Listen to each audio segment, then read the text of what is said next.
Good morning, everyone. Thank you for joining this bipartisan, bicameral congressional delegation. We appreciate the opportunity to give you a quick update on our trip so far.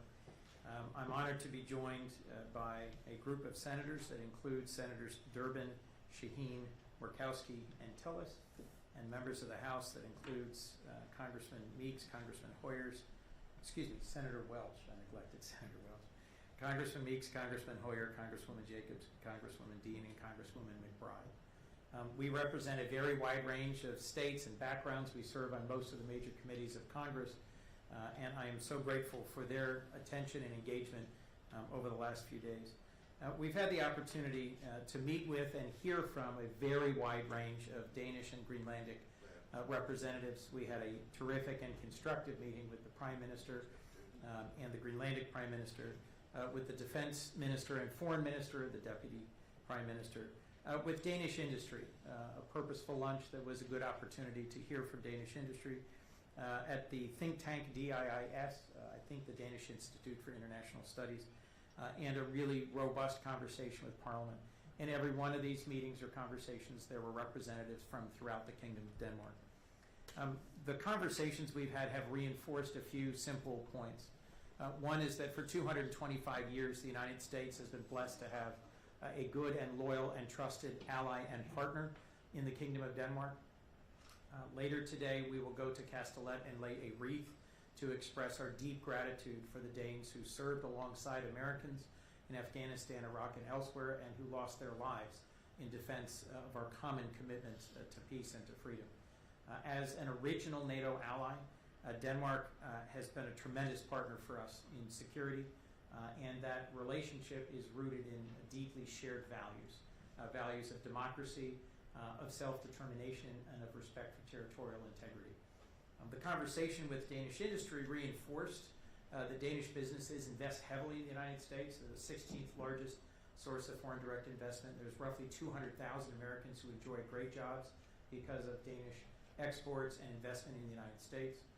In listening to conversations we've had with the both think tank and that Senator Shaheen had with students at a university here, we got a broader range of the views of the people of Denmark. And in our purposeful and concrete conversations with parliamentary leaders, members of the cabinet, and the Prime Minister, both Danish and Greenlandic, we had a chance to discuss the current moment and how we move forward in a constructive way. A few simple observations. There are no pressing security threats to Greenland, but we share real concern about Arctic security going forward. As the climate changes, as the sea ice retreats, as shipping routes change, there are legitimate reasons for us to explore ways to invest better in Arctic security broadly, both in the American Arctic and in our NATO partners and allies. Second is that we seek to find a way forward through this moment that reinforces the 225-year-old partnership and alliance between the people of the Kingdom of Denmark and the United States. And we return to Washington after this trip with a renewed passion for finding ways that we can engage that are respectful and constructive. It was made very clear to us, as it has been repeatedly over the years, that if the United States seeks to invest in partnership respectfully with the people of Greenland in accessing possibly newly available critical minerals or rare earths, that would be welcome, and that in partnership with the Kingdom of Denmark, if we wish to increase our investments in Arctic security, that would be welcome. But the challenge here is for that to be done in a way that is deeply respectful of Danish sovereignty and of our NATO alliance. So with that, I think we're happy to take questions, and we appreciate everyone who's been a part of this. I'm going to call on Trina first, if I might, just to make sure that Greenlandic press gets a question asked and answered. Thank you and so please, much. I encourage members of this delegation, if you've got an answer that you think we have to give that I've missed, please jump in. Thank you so much, Senator Coons. I would like to ask what can Greenland and the Greenlanders do to help this process moving forward? What can you say to them that they can, that they can help with? First, I just hope that you will reinforce that this is a respectful and constructive delegation that came more to listen than to talk. And speaking for myself, and I suspect it's true across all of us except Senator Murkowski, I learned a great deal about Greenland that I did not previously know. More than anything, that it is a remote and difficult place to live, and that the population of Greenland has managed to carve out of an exceptionally difficult environment, a culture and an approach to living that is worthy of deep respect, and that our assets there are relatively limited, and that our partnership with the Greenlandic peoples is critical to our having a better informed understanding of what the real circumstances are in Greenland and what the possibilities are for respectful partnership. I may Please. just add to that. There have been, I think, significant efforts between not only the native people in Alaska, but many Alaska business interests that have formed partnerships and relationships with the people of Greenland, focused on areas of common interest. We understand what it means when small communities are visited by a large cruise ship where the population of the tourists on the cruise ship is 3 times more than the population of your community. And how do you still maintain the identity of a community when you have those visitors come in? So we've been sharing some best practices. Our fishermen have been talking to Greenlandic fishermen about how we deal with changes in ocean and the environment. We've been talking about different governance structures. I would encourage the Greenlandic people, keep those avenues of dialogue and partnership open. Oftentimes, when our capitals are in conflict, when the words are perhaps hard to translate at that level, it is at the sub-regional level that we are able to have that level of civility, of optimism, and forward movement that is positive. So I would offer that to the people of Greenland. The second thing that I would suggest is, just as Senator Coons has shared, there is so much that this delegation has learned about not only Greenland, the island, the territory, but about the Greenlandic people. And yesterday when we met with the parliamentarians, one of the things that was so moving was when a young parliamentarian shared the concept of ownership as an indigenous person of Greenland understands it. It is not the same concept that most people in Western society may relate to. So understanding the culture, the people, and only the Greenlandic people can do that. Only they can really share their stories, their lifestyle, and what it means to be part of a very harsh environment in challenging conditions, but that's who you are. And so to suggest that you might want to go move to an easier place doesn't make sense. So share those stories with not only the United States, but share them with the world, because the eyes of the world are on Greenland and Greenlanders. Let's not forget the people. My first trip to the Arctic was with Senator Murkowski, and you can see why. And there was a very earnest request from the Greenlandic parliamentarians for dialogue and for continued dialogue, which I very much hope Senator Murkowski and others among us will continue to facilitate. Elizabeth, did you have a question? Yeah, Elizabeth Miller from the New York Times. As you know, Donald Trump has said that he wants to own or take over Greenland because, well, that's what I feel is psychologically needed for success. I mean, right now, you're part of a delegation that is engaging in traditional diplomacy, reassuring an ally. You are doing what has traditionally been done for years and years in a crisis like this. But given that Donald Trump seems to have a psychological need for Greenland, which he says, how can you counter that with traditional methods, especially when so far publicly there have been minimal Republicans opposing this? Well, Elizabeth, thank you for the question. I can't speak to President Trump's psychological needs. That's really not my goal here. Your question though, is repeating something he has said. I'll say this. One of the things that's been made clear to us is that the people of Denmark are very anxious, are quite concerned, and the people of Greenland even more so. And that this current tone and tempo of statements about acquisition is not constructive. I think I speak for every senator and House member here in that we deeply value NATO, and that this 80-year-old alliance, this partnership, has been absolutely critical to the United States' security and prosperity and success. I was at the NATO summit, as was Senator Shaheen, Senator Tillis, and others. This was a remarkably successful NATO summit last year at The Hague. NATO has dramatically stepped forward. Denmark, the Kingdom of Denmark, is now spending 3.2% of its GDP on security. NATO, in some ways, should be celebrated and embraced as being stronger than ever.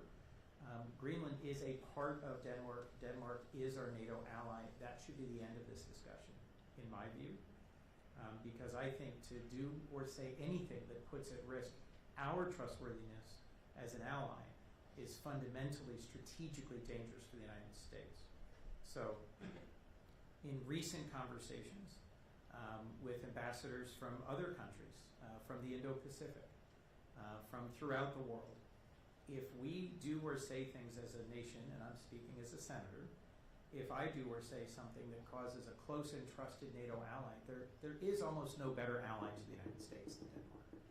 If we do things that cause Danes to question whether we can be counted on as a NATO ally, why would any other country seek to be our ally or believe in our representations? In terms of my psychological needs, knowing that the United States is a respected and trusted ally and partner around the world is a core part of what, speaking for myself, I'm trying to accomplish. And I'll let others in the delegation disagree if you do, but I think a lot of our security as a nation has rested on our being trustworthy. We're the Article I branch. We are having active conversations amongst ourselves about what is the wisest course of action. If nothing else, I think de-escalating the level, tone, and frequency of rhetoric around this and injecting some reality about what are the actual circumstances of the security threats. There are no current security threats to Greenland. How can we best navigate Arctic security together with NATO? And how could we best navigate access to new... I will speak as the sole Republican that's standing here at this moment, because you have suggested that this is a partisan issue. Well, you're here, but Support for our friends and allies, whether they be the Kingdom of Denmark or others, should not be a partisan issue. And I think it's going to be important for us as members, not as Democrats or as Republicans, but for us as members of Congress who have been here at this moment in time, to return to Washington to speak to all of our colleagues and those in the administration about what we have heard, what we have shared, so that there is, again, greater understanding. We cannot allow this to become a partisan matter. We just simply cannot. And I think the way that we keep it from being partisan is by full education, dismissing some of the assumptions that some may have, and then acting together. So you're not seeing a lot of Republicans here today. And I'm not going to give you the details of other members' schedules, but Senator Coons, quite honestly, you put this trip together pretty quickly. This is a period where the House members all have to go back to work this next week. And so we doubled the size of the Codel literally overnight. And I don't think that the absence of Republicans is because they don't care about this issue or they have already decided what side of the fence that they may be. So I would not take that as an indicator of support or lack of support. But we do have our work to do when it comes to education. Stan, you wanted to make a brief comment? I want to remind everybody, Senator McConnell, who's not here, put out a very strong statement. Speaker Johnson and Leader Thune have both implied that this is not an issue they believe is going forward in terms of the President's observation. I think that's important. They're not here, but they are the leaders, the former leader of the Republican Party and the two present leaders have made that clear. And Congressman Hoyer is the co-chair of the Danish caucus in the House, and his co-chair very seriously explored coming with us, as did several others. As Senator Murkowski put it, this was put together on very short Well, order. can I just follow up? How much support do you have among Republicans in the House and Senate? This is not a nose counting exercise. Okay. This is a trip to come back with ground truth based on a respectful and constructive visit with Danish leaders. Please, if we could. Andrew. Senator, first off, thank you for being here. Thank you for doing the press conference. Senator Murkowski was just talking a lot about sharing the experiences of Greenlanders, an issue she's worked on a lot in the past, and you all have learned a lot more about on this trip here. As you know, President Trump has talked to top Democrats over the last week. For example, he reached out to Senator Warren. He reached out to Senator Schumer, who met with him at the White House. Seems like President Trump is more interested or in the mood, at least, to talk with Democrats these days. Do you see an opening potentially when you go back to Washington to maybe reach out to the White House, maybe reach out to the president and share these experiences with him, given everything you learned and just the importance of what you're talking about in maintaining the structure of the NATO? I'd certainly welcome the opportunity to talk. We haven't spoken since the inauguration. Secretary Rubio is someone who I served with for 15 years, as did a number of my colleagues.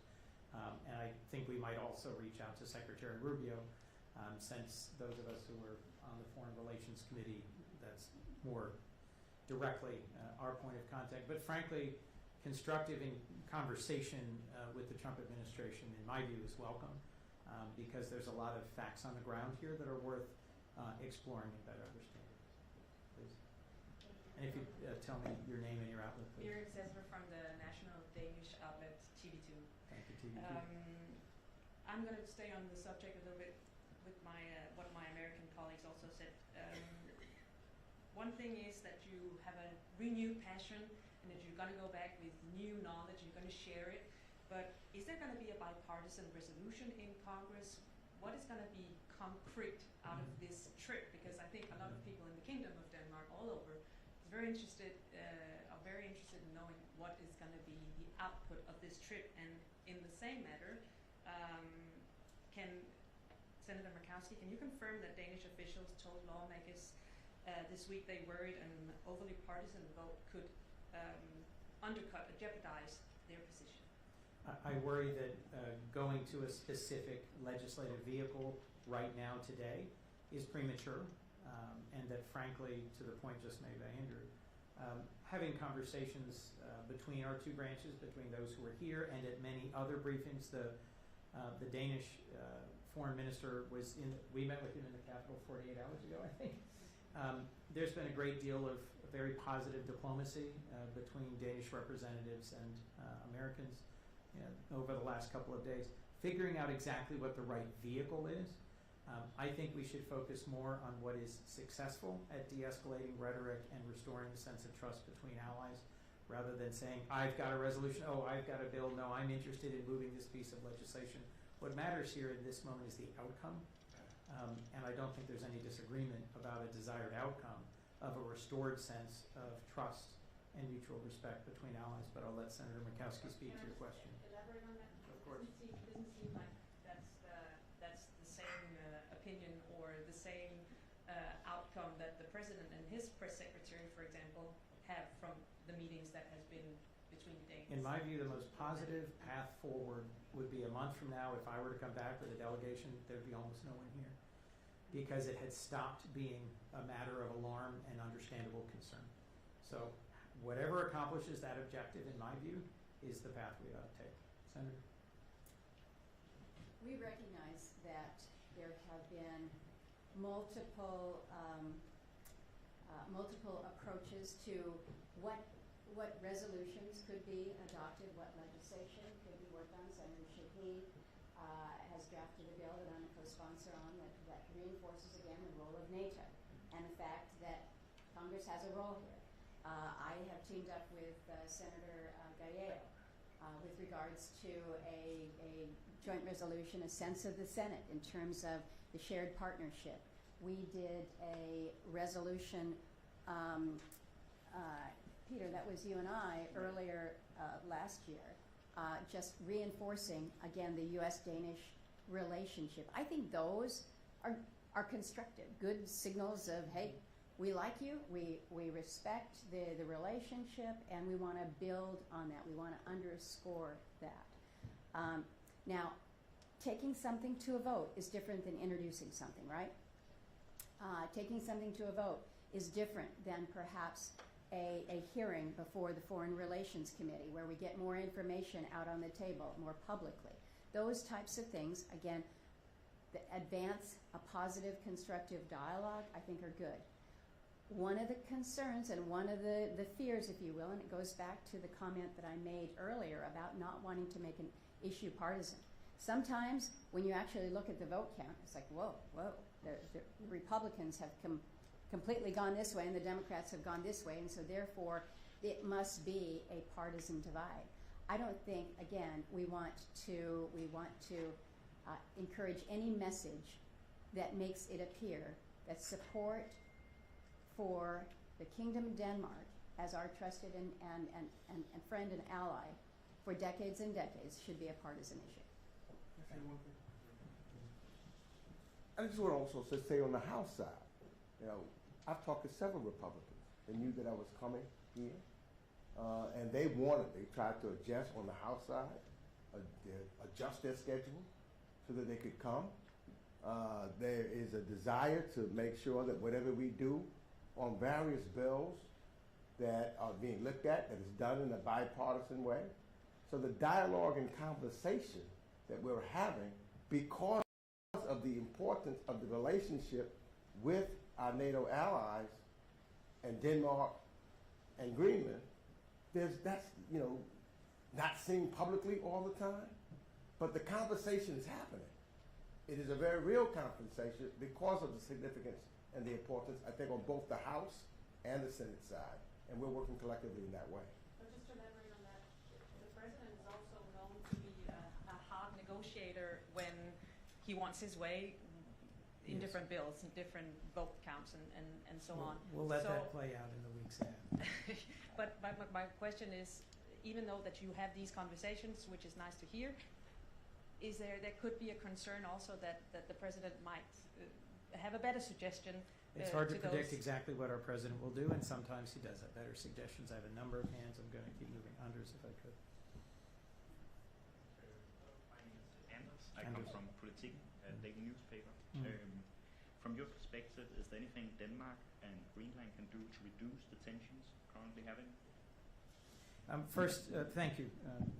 It's very helpful for Americans to understand the actual facts and the actual circumstances. Very few Americans have been to the North Slope of Alaska and really understand what that environment is like. Bluntly, most Americans don't understand the dynamics within the Faroe Islands, Greenland, Denmark, what makes up the Kingdom of Denmark, and just understanding that. Part of our role is to go back. We are laying a wreath after this. Part of our job is to go back and to make sure that more Americans understand just how valuable this partnership is. But if I could quote Soren Kierkegaard, and forgive me, faith sees best in the dark. This is a moment where our very positive relationships have dimmed a bit, and I hope that the people of the Kingdom of Denmark do not abandon their faith in the American people, in our fundamental goodness, in our respect for Denmark and for NATO and for all we've done together. The Americans who were deployed and served in Iraq and Afghanistan know better than anyone that Dane served alongside them in some of the hardest missions and in some of the most difficult places and did it honorably and well. And so you've already done the hard work. We simply need to remind our nation of that so that our ongoing conversations domestically within the United States and members of Congress and between the branches of our government are better informed by the facts. Thank you. Senator Coons, yesterday President Trump suggested that tariffs would be the solution to the United States taking possession of Greenland. Mm-hmm. Is that realistic? And if he were to take steps in that direction, do you think that Congress would find a way to stand in the way of using tariffs as a cudgel in these negotiations? Well, one of the lovely things, as you well know, is that our government has 3 branches, and I suspect the Supreme Court will be speaking to that point soon. Look, I think that the Constitution gives to Congress more of the power that is currently being exercised in tariffs, and in a way that is perhaps novel in modern history.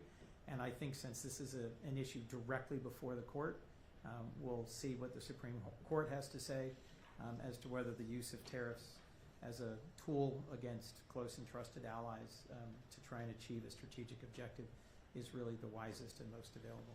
Last Sir. question. Senator Coons, Ian Sherwood from MS Now. Could I just ask, how much do you think the actions by Denmark and other European allies to move resources to Greenland will address the concerns of the President who's expressed? Secondly, I also believe that NATO is also working on a plan to further enforce resources in the region to address the concerns of the President. And how much do you believe that these comments by the President damage the relationship with Europe and embolden America's adversaries?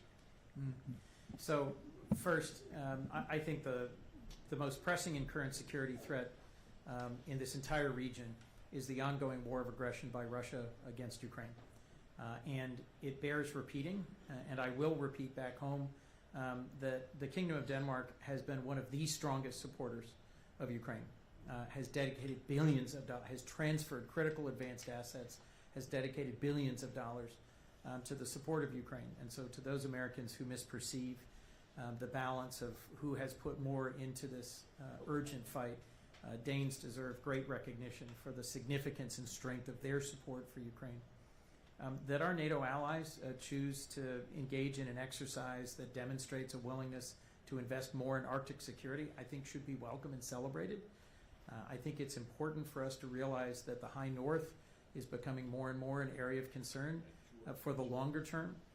NATO, because of Putin's strategic, I think, profound misstep, has doubled the length of its border with Russia.